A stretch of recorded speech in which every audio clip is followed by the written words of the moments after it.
And guys, we are back again live. What is going on? This is the Club of the Man 1993 coming at you for the second review of tonight. We are now going to talk about 205 Live from the November 21st, 2018 edition of 205 Live that took place in Los Angeles, California at the Staples Center, closing out 4 days of, of a lot of action going on in LA for the WWE.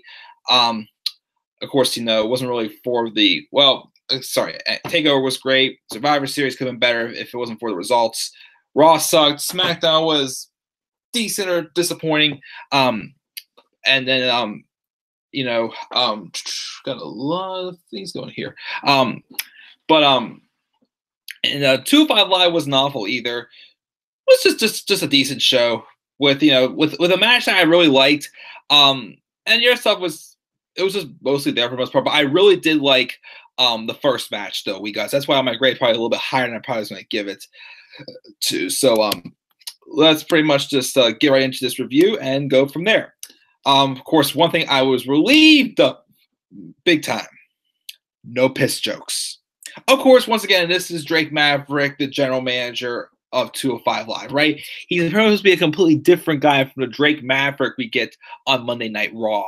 Correct. So apparently this Drake Maverick never peed his pants in the first place. So we keep it that way because, of course, Triple H does not do toilet humor like Vince McMahon does.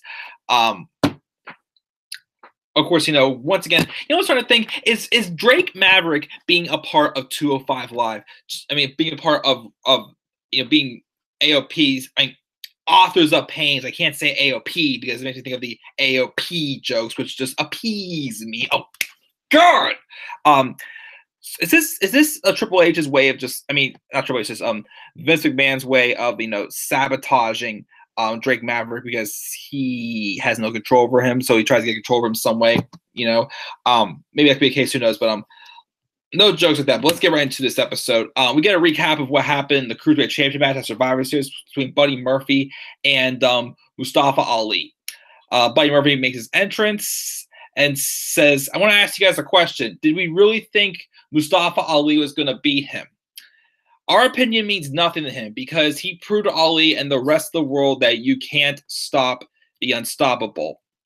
Then Noam Dar gets a picture-in-picture promo asking about how he asked Drake Maverick for an opportunity after splitting time between 205 Live and NXT UK. Now he's ready to focus on being a cruiserweight and kick Tony Nese's head off, pretty much. Setting up for a match with Noam Dar and Tony Nese, who, of course, is Buddy Murphy's workout partner. Once again, especially ever since, they did feud with the Lucha House Party for a while, which, of course, I was not too pleased with because, any matches that Tony Nese was involved in, he would eat the pin, but then Buddy Murphy was getting the pin, of course, to keep his credibility before he won a Cruiserweight Championship.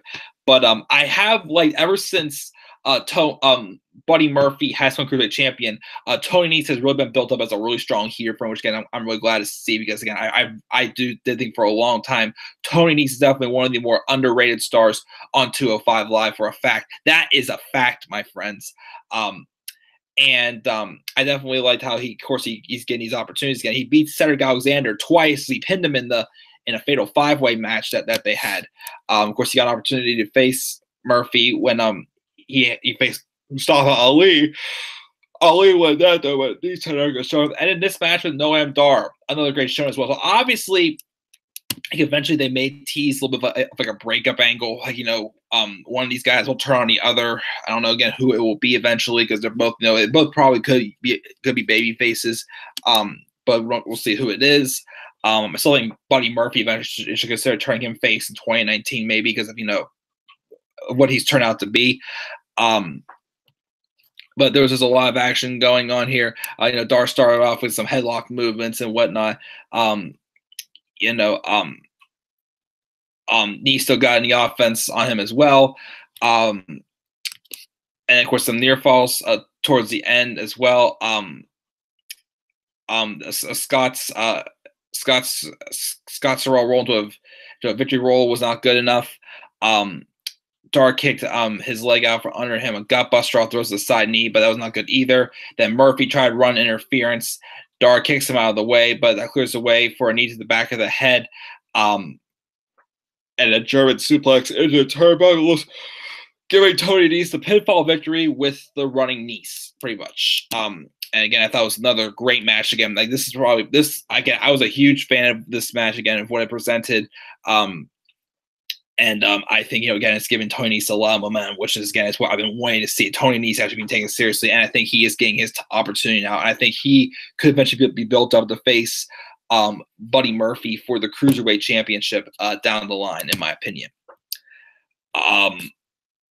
Buddy Murphy then kicks Dar off the apron and raises Nese's hand. We get a backstage promo with Mustafa Ali, or as it sounds like, it sounds like he says Mustafa Ali pretty much whenever Maverick says it. Ali says he's hurt, and just not physically, but in his head too. He doesn't want to forget this pain. He's not running from it. He wants to embrace it, to feel every single ounce. So when he's tempted to stay down, he'll remember how he feels in this moment and rise back up. So he should thank Buddy Murphy for the pain, because now he's going to work even harder, dig even deeper, and turn this pain into power. Ooh, very interesting. Especially what we got after this. Drake Maverick was talking. Well, first he was talking to referee Danilo Anfibio, telling him he takes Maria Kanellis' threat very seriously, and he wants to make sure nothing ruins the main event match between Graham Metalik and TJP.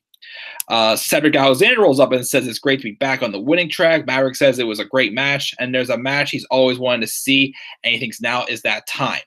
He wants to see Cedric Alexander team up with his good friend Mustafa Ali and take on Buddy Murphy and Tony Nese in a tag team main event next week. And I am very interested to see where this match goes. Like I really think, we could see Tony Nese eventually, or Nese or Murphy turn. At this point, thinking this now, let's put it this way. What if we get, two turns in the coming weeks? Tony Nese turns face eventually by turning on Buddy Murphy. Even though I want to see Buddy Murphy booked as a babyface also. I think he would kill it. Because he's not being booked as a typical cowardly heel. Not indeed. But I really starting to wonder with that promo, what if all of a sudden Mustafa Ali is saying he has to fall into Buddy Murphy's footsteps now to get to where he needs to be? And he turns heel on Cedric Alexander for Alexander, still being dominant, able to overcome the obstacles and whatnot. I really do think eventually, sometime, even if it has to be until 2019, sometime, either Cedric Alexander or I think Mustafa Ali, one of the two will turn heel. I think it's coming. That promo that Ali cut pretty much, that saying stuff about how he's thanking Buddy Murphy for the pain, but he's going to rise back up from the pain because now he feels he's going to work even harder, dig even deeper, and turn this pain into power. Whether that power is another dark side of Mustafa Ali hasn't seen. We'll have to wait and see, of course, what we get in the upcoming weeks. But I do feel a heel turn from Ali or even Alexander, one of the two, it's coming. And a face turn between Nese and Buddy Murphy, it's coming as well. And we could see some of those cracks maybe start to form next week in this tag team main event we're going to get. I'm really excited, really want to see. And once again, praises to Drake Maverick as well, because this is moments like this is where he says, this is a match I've waited to see. It's a fresh match. We've never seen it before. And I think it's going to be a freaking awesome match. I cannot wait to see this match next week and what it brings to the table. So we'll see that, of course, next week as well. We got Akira Tozawa and Brian Kendrick taking on Fidel Bravo, and I don't know who the heck it was. Backstage, we got Gallagher and Gulak being asked about Tozawa and Kendrick. Gallagher says he used to look up to Kendrick, but now he's aligned himself with a scoundrel, and Gulak says they're no tag team, not like him and Jack, who are practically the submission commission. So if they step to them again, they will tap out. I kind of like that, the submission commission. It kind of fits, with the political gimmick they pretty much have and whatnot. I kind of like that name. They were to be like a tag team competing in the tag team division that actually gets tag titles. But the match happened. Tozawa and Kendrick win after a diving senton from Tozawa. Then they it start doing Tozawa's celebration afterwards and whatnot. I don't know. I'm just still not digging that this pairing, this Brian Kendrick face turn. I'm still not digging it for some reason, and I don't know. Again, I don't know why they're trying to make a big deal of a team of Kendrick and Tozawa. I mean, I know they kind of had history with their feud from before, but it's still not really clicking with me still. Again, I still would rather see Gallagher be the one to turn face. I think he's more meant to be a baby face than a heel, and I think Kendrick can pull off a heel run better than a baby face, pretty much in my opinion. But yeah, that's basically it for that. We have Nisa Murphy being informed about the tag match, and Buddy jokes around and asks if they're finally getting tag title, if the Cruiserweight is finally getting tag titles, because there was a tease for those tag titles, but then they kind of dropped the ball with them. But it's fine. I mean, I don't really think they need tag titles in the Cruiserweight division with only being like 16 people in it. So there's the joking around. He's beaten both of individuals they're facing next week. So imagine what we're going to do next week. And then Tony tells Dasha she's better than that and moves along. We get that tag match hyped up again next week. And also next week, we're going to see Hideo Itami return for the first time since his Falls Count Anywhere match with Mustafa Ali a few weeks earlier. And then finally, we got our main event, Grand Metalik versus TJP. Before the match started, Mike Kanellis came down, and him and TJP were wearing two of the stolen masks that TJP took from the Lucha House Party, and of course that kind of sets off them and Lucha House Party. They go to the brawl with them, women 3-on-2 with the faces having the advantage, but then Drake Maverick and another referee breaks it up and then forces everyone to go backstage to keep it one-on-one pretty much. Match was not bad. Not as good, of course, as what we got from the Cruiserweight Classic championship match between TJP and Grand Metalik. But still shows that these two definitely do have a lot to offer in the tank, pretty much. It's pretty much just, getting their revenge on it. Towards the end of the match, we had Grand Metalik hit a fireman's carry. Perkins slipped out, the triangle drop kick.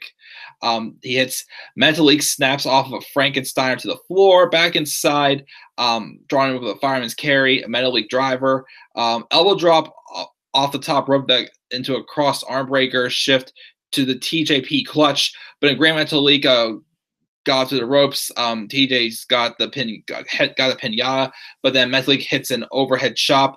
Frankensteiner reversed, and then with the sunset flip, he pins TJP.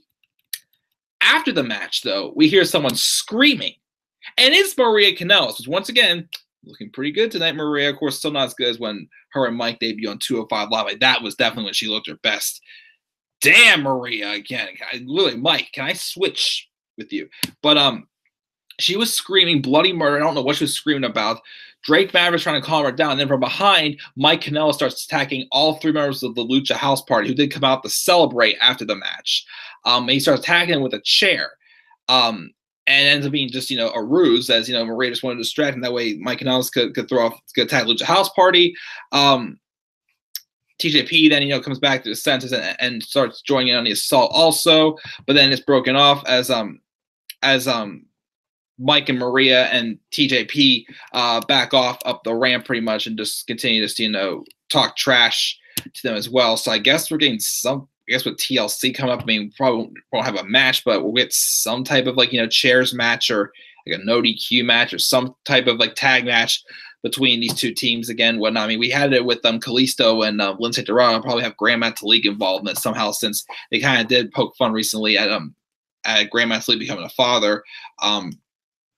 So we'll see what happens. I mean, but again, this is continuing to show, as I probably said recent weeks, that when Maria and Mike Kanellis first came back, well, when they re-debuted WWE, well, since this is Mike Kanellis' debut, obviously, at first we got that vibe of, is Maria the one that kind of wears the pants in this relationship? And right now, she kind of looks like she's doing more. I'm kind of more behind her, not just for her dashing good looks, but for her character more than Mike Kanellis.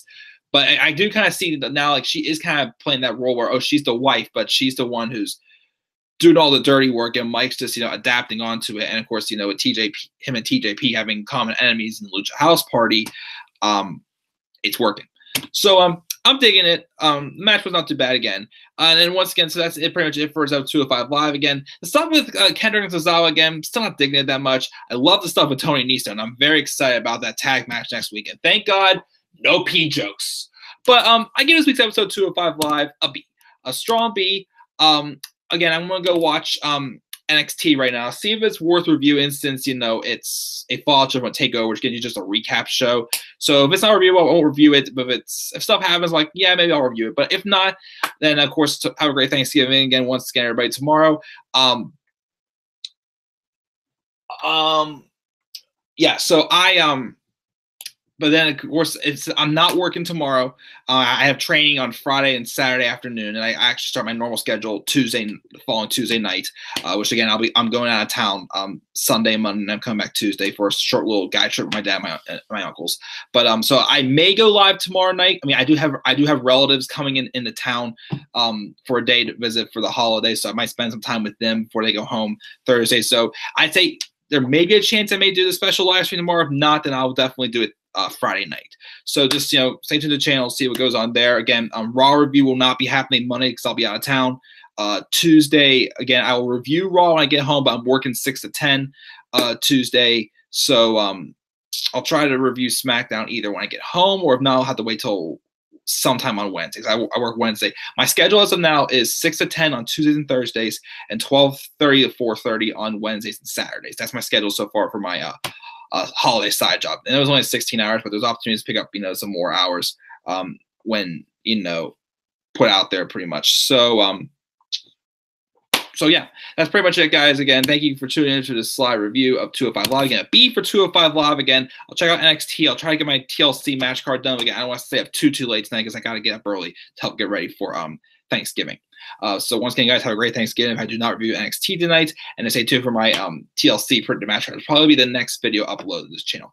So once again, guys, what great review of 205 Live is, that's in the comment section below. Be sure to always click my like and subscribe for content on my channel, and follow me on Twitter as well at DemandAirborne93. And guys, I'll see you either in NXT. If not, then next stream it will be my special live stream. So until then, guys, have a great Thanksgiving, and I'll see you all later. So until then, guys, gobble gobble and peace out, everybody.